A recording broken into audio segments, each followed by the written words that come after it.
Have you ever been so frustrated you wished you could turn invisible? Maybe you felt ignored by your family, forgotten by your friends, or left out of something you really wanted to be a part of. In those moments, it's easy to wish you could disappear. But have you ever wished so hard you actually did turn invisible? This is a story about a boy who did. It's also a story about the days that turned colorful again after the world started paying attention to what was right in front of them all along. Toby was a quiet boy. His dad called him introspective. His mom said he had a thoughtful soul. His teachers described him as reflective, and his friends whispered that he was dreamy. Most days, Toby didn't mind being quiet. He liked watching from the sidelines, daydreaming, and making up stories in his head. In fact, it was kind of nice being invisible. No one asked him to do things he didn't want to do. No one expected anything from him. No one even seemed to notice he was there. But sometimes, like when they were picking teams for kickball at recess, Toby wished someone would notice him. He longed to be seen, to feel like he belonged. But no matter how much he raised his hand or how loudly he called out, "Pick me! Pick me!" the other kids never chose him. And Toby was okay with being invisible until the day Mrs. Periwinkle assigned the class a show-on-tell project and decided he would be the first to go. Toby froze. His mind raced, trying to think of an interesting topic. But nothing came to mind. He didn't collect stamps. He didn't have any rare coins. He didn't play an instrument. There was nothing he knew about that other people would care to listen to. He looked around the classroom. Everyone else had something prepared. Marcus had brought in his pet gecko, Gary. Carlos had chosen to show off some impressive juggling skills. Maya had written an original poem. Toby felt a lump forming in his throat. Couldn't possibly show and tell nothing. That would mean admitting he had nothing interesting about him, that he was nobody. As the bell rang, Toby stayed seated. Mrs. Periwinkle approached his desk, her face creased with concern. "Is everything all right, Toby?" she asked. He shook his head, unable to speak. Then he felt something warm trickle down his cheek. He quickly wiped it away, embarrassed, but it was too late. Mrs. Periwinkle had seen. She placed a comforting hand on his shoulder. "You don't have to do it if you don't want to, Toby," she said softly. "But you must try, if not for yourself, then for the others. Think of someone in this class who has nothing. You can give them something." Her words sparked an idea in Toby's mind. He took a deep breath and nodded. Toby spent the next few days working on his project. Each night he thought of new ways to surprise his class. He drew pictures, wrote songs, and built models, all the while imagining their shocked faces, and heard himself saying, "Isn't he amazing?" But as the day of show and tell arrived, his excitement faded. He wasn't ready. He hadn't finished. He had nothing.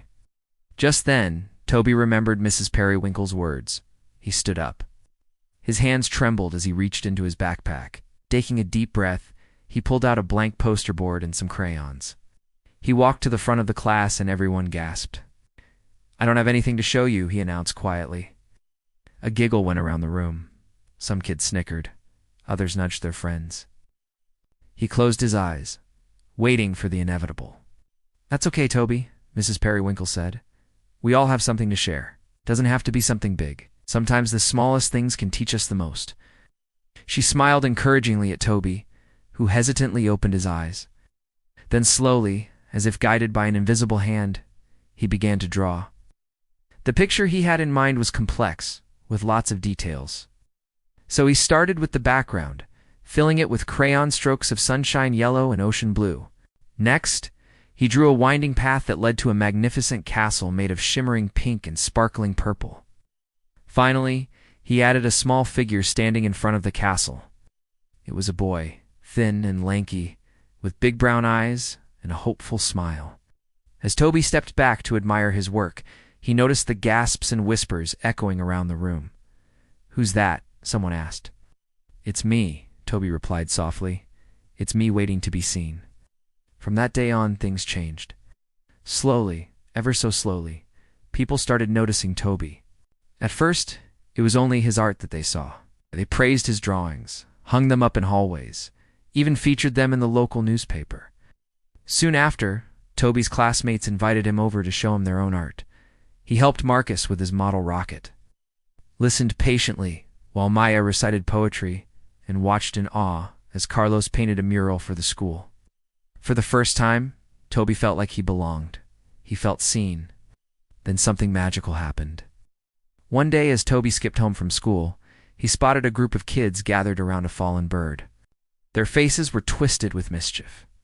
Toby stopped, hesitated for a moment, unsure what to do. But then he remembered the day Mrs. Periwinkle had shown him the strength of even the quietest voice. He joined the other kids.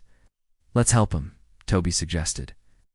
Together, they carefully carried the bird to the nearby park where Toby had built a small birdhouse.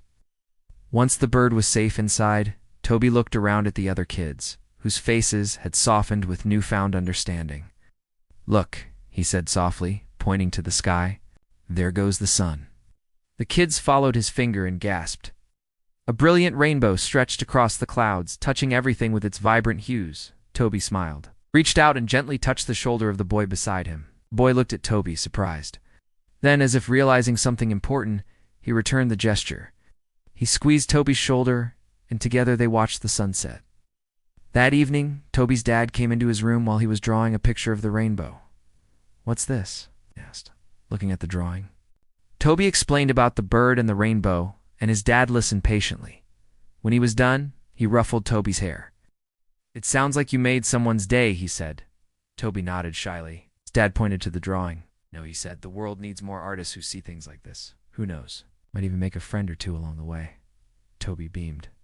He hugged his dad tightly. "Thank you," he whispered. "For what?" his dad asked. "For showing me that I'm not invisible," Toby replied. "And you are?" his dad said, pulling Toby into a tight hug. "The most visible boy I know." Ouch. The days that followed were filled with wonder. Everywhere Toby looked, he saw beauty and kindness. A simple hello from a passerby brought a smile to his face. A friendly nod from a classmate made him feel warm inside. And when a new student joined their class, Toby welcomed her with a drawing of a butterfly, unaware that she would become his best friend. One day, while Toby and his new friend were drawing pictures during recess, she looked up at him, her eyes shining with admiration. "You're Toby, right?" she asked. "The famous Toby?" Toby blushed. "Yeah, that's me," he mumbled. "Heard you drew a picture for someone who was feeling sad," she continued. "And that picture made her so happy she started crying.